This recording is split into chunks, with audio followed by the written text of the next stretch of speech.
السلام علیکم ورحمۃ اللہ وبرکاتہ۔ آج کی ویڈیو میں بتائیں گے کہ ہماری دعائیں قبول کیوں نہیں ہوتی۔ ہم اتنی زیادہ دعائیں مانگتے ہیں، صبح مانگتے ہیں، شام کو مانگتے ہیں، دن میں یا رات میں، جب بھی ہمیں موقع ملتا ہے موقعوں کو ضائع نہیں کرتے۔ اللہ تعالیٰ کے سامنے دعا کے لیے ہاتھ اٹھاتے ہیں اور اس سے مانگنے میں لگ جاتے ہیں، لیکن پھر بھی اکثر ہماری دعائیں قبول نہیں ہوتی۔ اس کی کیا وجہ ہے؟ کیا ہمارے اندر کوئی کمی ہے؟ کیا ہمارے مانگنے کے اندر کوئی کمی ہے؟ کیونکہ اس رب کے اندر تو کوئی تکلیف نہیں ہے، لازمی بات ہے ہمارے اندر ہی کمی ہوگی۔ تو بھائیوں اور بہنوں، میں آپ کو بتاتا ہوں کہ ہماری دعاؤں کے اندر کیا کمی ہوتی ہے اور ہمیں اس کمی کو کیسے پورا کرنا چاہیے، اور ہمیں کیسے دعا مانگنی چاہیے کہ ہماری دعا قبول ہو اور ہم اللہ تعالیٰ کے قریب ہو جائے۔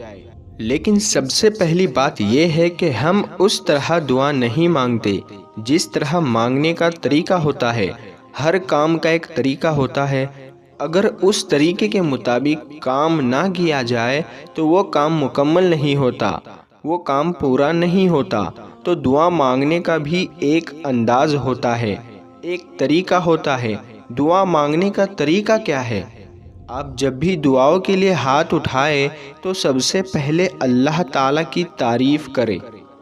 اللہ تعالیٰ اپنی تعریف پر بہت خوش ہوتا ہے۔ جب ہم کسی دنیا دار سے مانگتے ہیں کہ کسی سے بھی کوئی چیز مانگتے ہیں تو پہلے اس کی تعریف کرنی پڑتی ہے۔ تو دعاؤں کے اندر ہم اللہ تعالیٰ کی تعریف ہی نہیں کرتے۔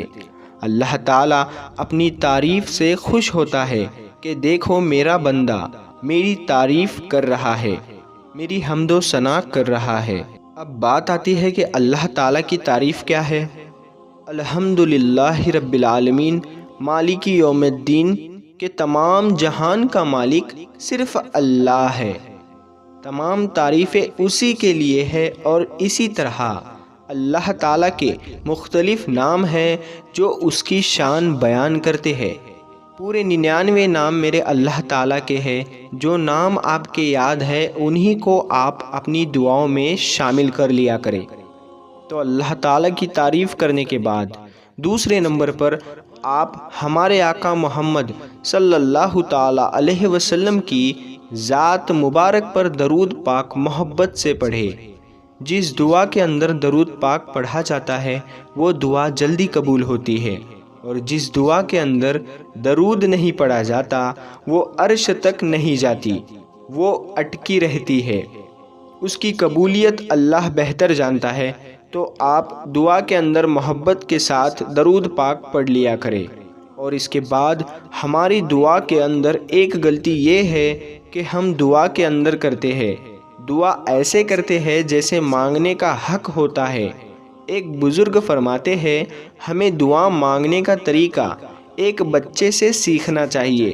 ایک بچہ اپنے ماں باپ سے کوئی بھی چیز کس ضد سے مانگتا ہے، ان سے لپٹ جاتا ہے، روتا ہے، رونا نہیں آتا تو رونے کا بہانہ بناتا ہے۔ اور اپنے ماں باپ سے بچہ یہ نہیں کہتا کہ آپ کا دل ہو تو مجھے دے دو ورنہ کوئی بات نہیں، بلکہ پوری کوشش کرتا ہے کہ وہ چیز لے لے۔ ان کے سامنے فریاد کرتا ہے، ان سے لپٹتا ہے، روتا ہے، اپنی فریاد سناتا ہے۔ لیکن اب ہم دعا کیسے مانگتے ہیں کہ ہمیں پتہ بھی نہیں ہوتا کہ ہم کیا مانگتے ہیں۔ زبان پہ جو الفاظ آتے ہیں ہم وہ کہہ دیتے ہیں، دعا کے اندر دھیان ہی نہیں ہوتا۔ اللہ تعالیٰ سے ایسے مانگے کہ آپ کو رونا آ جائے۔ اگر رونا نہیں آتا تو رونے والا کم سے کم منہ تو بنا لے۔ اور اب اگلی بات یہ ہے کہ کوشش کرے کہ ایسے وقت میں دعا مانگے جس وقت میں دعا قبول ہوتی ہے۔ یاد رکھنا، تہجد کے وقت دعا قبول ہوتی ہے، فجر کی نماز کے بعد دعا قبول ہوتی ہے، پانچوں وقت کی فرض نماز اور اذان کے بیچ کے وقت میں دعا قبول ہوتی ہے۔ ان کے بعد ہم مختصر سی دعائیں مانگتے ہیں۔ اس وقت میں ہمیں خصوصی طور پر دعا مانگنی چاہیے، اور اسی طرح تہجد کے وقت بھی اللہ تعالیٰ سے مانگے۔ یقین کرے اس کے یہاں کوئی کمی نہیں ہے۔ اگر وہ پوری دنیا کے لوگوں کو ان کی چاہتوں کے مطابق عطا کر دے تو اس کے خزانے میں بال برابر بھی کمی نہیں ہوتی، بلکہ وہ خزانہ کبھی ختم ہی نہیں ہوتا۔ میرے اللہ لاجواب ہے، وہ ہی تو عطا کرنے والا ہے۔ آپ زیادہ سے زیادہ خیر و خیرات کیجئے، بھوکے کو کھانا کھلائیے، صدقہ زکوٰۃ جو بھی ہے سب برابر صاف نیت سے ادا کیجئے۔ اللہ آپ کے دل کی باتیں بہتر جانتا ہے، وہ آپ کو سب کچھ دے گا اگر وہ چاہے گا تو۔ آج کی اس ویڈیو میں ہم بات کرنے والے ہیں ہمارے پیارے آقا نبی کریم حضور صلی اللہ تعالی علیہ وسلم کی بتائی ہوئی 2 چیزوں کے بارے میں، جن کو اگر آپ چہرے پر لگا لو گے تو انشاءاللہ آپ کا چہرہ بہت ہی زیادہ خوبصورت ہو جائے گا، چاند کی طرح چمکنے لگے گا، یعنی دوستو بہت سارا نور آ جائے گا۔ تو وہ خاص دعا کون سی ہے آگے ہم آپ کو ویڈیو میں بتائیں گے۔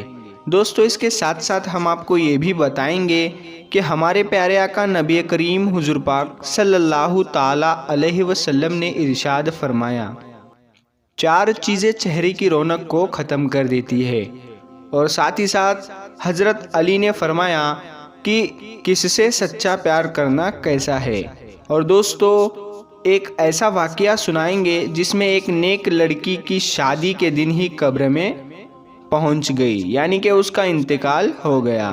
یہ ویڈیو بہت ہی پیاری ویڈیو ہونے والی ہے، آپ لوگوں سے دل سے گزارش ہے کہ اس ویڈیو کو آخر تک ضرور دیکھیں۔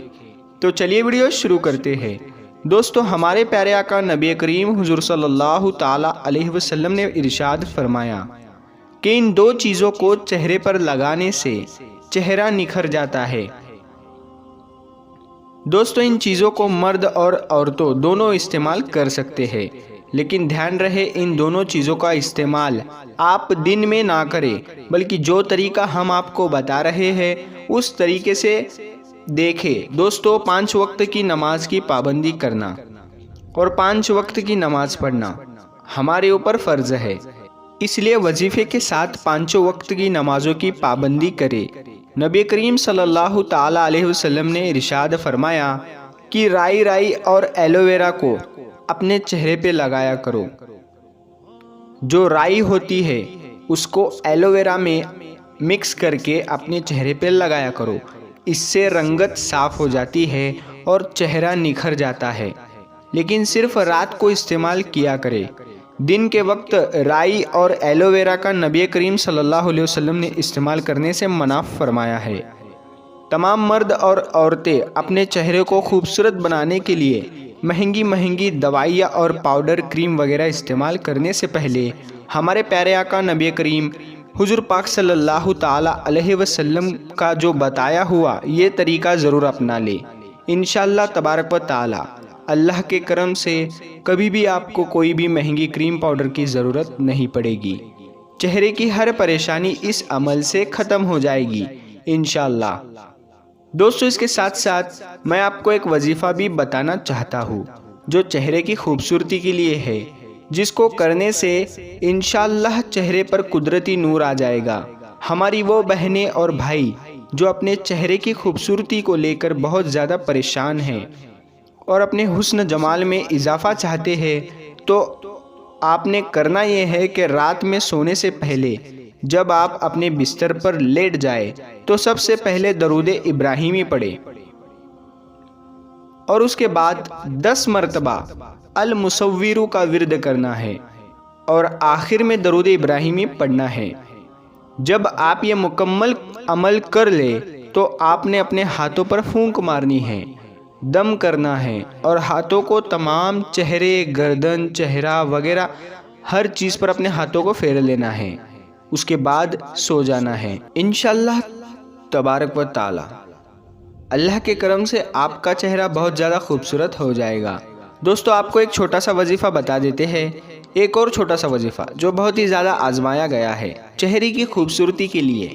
تو اس وظیفے کو شروع کرنے سے پہلے میرے لیے ایک چھوٹا سا کام کریں، اس ویڈیو کو لائک کریں، اور اگر آپ نے ابھی تک چینل کو سبسکرائب نہیں کیا ہے تو پلیز اس چینل کو سبسکرائب کر لیں، اور ہاں بیل آئیکن پر کلک کر کے آل نوٹیفیکیشن پر کلک کریں۔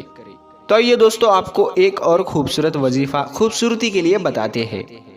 اس کے لیے آپ کو کسی کریم کی ضرورت نہیں ہے، صرف اور صرف آپ کو اللہ کا ایک نام پڑھنا ہے۔ تو اللہ پاک کا کون سا صفاتی نام پڑھنا ہے، کتنی بار پڑھنا ہے، کیسے پڑھنا ہے، یہ وظیفہ جو ہے چہرے کو خوبصورت بنانے کے لیے کیا جاتا ہے۔ اس وظیفے کے برکت سے چہرے پر قدرتی نور آتا ہے۔ آپ نے کرنا یہ ہے، آپ کو اللہ کا یہ نام جو آپ کو اسکرین پر دکھائی دے رہا ہے، یہ نام آپ نے پڑھنا ہے۔ اب اس کا پڑھنے کا طریقہ جان لیتے ہیں۔ آپ کو رات میں سونے سے پہلے وضو بنا لینا ہے، پھر آپ کو جو درود شریف یاد ہو وہ 3 مرتبہ پڑھنا ہے۔ 3 مرتبہ درود شریف پڑھنے کے بعد اللہ کا یہ نام یا کریمو یا کریمو یا کریمو، اسی طرح آپ نے 100 مرتبہ یا کریمو یا کریمو یا کریمو پڑھنا ہے۔ پھر اس کے بعد آپ کو 3 مرتبہ وہی درود شریف پڑھنا ہے جو شروع میں آپ نے پڑھا تھا۔ اگر آپ کو درود شریف یاد نہیں تو آپ صلی اللہ علیہ وسلم بس یہ بھی پڑھ سکتے ہیں۔ پھر آپ کو اپنے دونوں ہاتھوں پر پھونک مار کر اپنے چہرے پر اچھے سے ہاتھ پھیر لینا ہے۔ یہاں آپ کا عمل پورا ہو گیا۔ اس عمل کو آپ نے 40 دن سوتے وقت کرنا ہے، یعنی سونے سے پہلے کرنا ہے۔ 40 دن مکمل آپ نے کرنا ہے۔ دوستو، اب ہم آپ کو بتاتے ہیں قبر میں دلہن کا سچا واقعہ۔ ایک دلہن کا آخری سجدہ۔ ہر کوئی شخص اس ویڈیو کو ضرور دیکھیے۔ اس واقعہ سعودی عرب کا ہے۔ یہ سچا واقعہ ایک لڑکی کا ہے۔ یہ دن شادی کا دن ہے۔ جس طرح شادی کی ساری تیاریاں ہوتی ہے اسی طرح شادی کی ساری تیاریاں ہو رہی تھی۔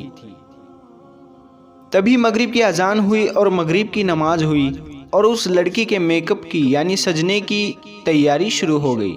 یعنی مغرب کی نماز کے بعد میک اپ کی تیاری شروع ہو گئی۔ اسے خوبصورت سا لباس پہنایا گیا اور دلہن کا سارا میک اپ کیا گیا۔ میک اپ کی تیاری کرتے کرتے عشاء کی اذان ہو گئی۔ اس لڑکی کے کانوں میں جیسے ہی عشاء کی اذان سنائی دی، اس لڑکی نے سوچا کہ میں وضو کر لیتی ہوں تاکہ میں نماز پڑھ سکوں۔ میک اپ کرنے سے میرا مغرب کا وضو ختم ہو گیا۔ تو وہ لڑکی وضو کرنے جانے لگی، تبھی اچانک سے اس کی ماں اس کے روم میں آ گئی، یعنی اس کے کمرے میں آئی۔ تب اس کی ماں نے کہا کہ بیٹا کہاں جا رہی ہو؟ تبھی اس لڑکی یعنی اس دلہن نے کہا کہ امی جان میں وضو کرنے کے لیے جا رہی ہوں، عشاء کا وقت ہو گیا ہے، عشاء کی اذان ہو چکی ہے کہ میں پہلے عشاء کی نماز پڑھ لوں۔ ماں نے کہا تم پاگل ہو گئی ہو، نیچے سارے مہمان آ کر بیٹھے ہوئے ہیں، اگر تم وضو کرو گی نماز پڑھو گی، وضو کرنے سے تمہارا پورا میک اپ خراب ہو جائے گا اور تمہارا چہرہ اچھا نہیں دکھے گا اور مہمان تمہارے بارے میں کیا سوچیں گے؟ تب اس لڑکی نے کہا کہ آپ کو یہی لگتا ہے کہ لوگوں کی نظر میں خوبصورت لگوں، لیکن میں اپنے رب کے نظر میں خوبصورت لگنا چاہتی ہوں، نہ کہ لوگوں کی نظر میں۔ پھر اس لڑکی نے وضو کیا۔ وضو کرنے کے بعد نماز کے لیے جانے لگی۔ وضو کرنے سے اس کا سارا میک اپ اتر چکا تھا، لیکن اس دلہن کو ڈر دنیا کا نہیں تھا، اس کو ڈر تھا اپنے اللہ کا۔ اس لیے وہ بنا ڈرے وضو کرنے گئی اور نماز پڑھنے کے لیے گئی۔ وہ عشاء کی نماز ادا کرنے کے لیے کھڑی ہو گئی اور عشاء کی نماز ادا کرنے لگی اور آخری سجدہ کیا، لیکن آخری سجدے سے اٹھ نہ سکی، یعنی اس کا آخری سجدے میں ہی انتقال ہو گیا۔ تب اس کی ماں اس کے روم میں آئی اور دیکھا کہ بیٹی سجدے میں ہے۔ بہت دیر ہو گئی سجدے سے نہیں اٹھی۔ جب ماں نے اسے ہلا کر دیکھا تب اس کا انتقال ہو گیا تھا۔ تب ماں نے کہا کہ تو ٹھیک کہتی تھی کہ ڈر دنیا کا نہیں، دنیا کے لیے تو ڈر ہے ہی نہیں۔ خوبصورت دنیا کے لیے نہیں دکھنا ہے، خوبصورت دنیا کے لیے نہ بنو بلکہ اپنے اللہ کے لیے بنو، اپنے اللہ تعالیٰ کے لیے بنو۔ ڈرو تو اللہ سے ڈرو۔ یہ سن کر آپ کو افسوس تو ہوگا، پر ایسا سجدہ بہت کم لوگوں کو ہی نصیب ہوتا ہے۔ یہ میرا میسج ان مسلمانوں کے لیے ہے جو ذرا سے کاموں کے لیے نماز نہیں پڑھتے، نمازوں کو ترک کر دیتے ہیں۔ میرے پیارے بھائی اور بہنوں، اب بھی وقت ہے سدھر جاؤ، اب بھی وقت ہے سدھر جاؤ۔